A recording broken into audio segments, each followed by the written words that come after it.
சாதனைக்கு வயது ஒரு தடையில்லை. தன்னந்தனியே கடல் சுற்றுப்பயணம் மேற்கொண்ட 70 வயது சாதனை பாட்டி பற்றிய செய்தி இது. கடல் வழியாக தனியே உலகை சுற்றி வந்த பெண் என்ற பெருமையை இங்கிலாந்தைச் சேர்ந்த 70 வயது பெண் பெற்றுள்ளார். மேற்கு லண்டனைச் சேர்ந்தவரான ஜியன் சாக்ரட்டிஸுக்கு தற்போது 70 வயதாகிறது. இவர் கடந்த ஆண்டு அக்டோபர் மாதம் கனடாவில் உள்ள விக்டோரியா துறைமுகத்தில் இருந்து தனது கடல் சாகச சுற்றுப்பயணத்தை தொடங்கினார்.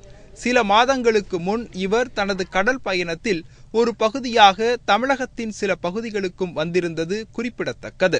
இதற்கு முன் கணவருடன் பலமுறை கடல் பயணம் மேற்கொண்டிருந்த போதும் கணவரின் மறைவுக்கு பிறகு ஜியனின் தனி முதல் சாகச பயணம் இதுதான்.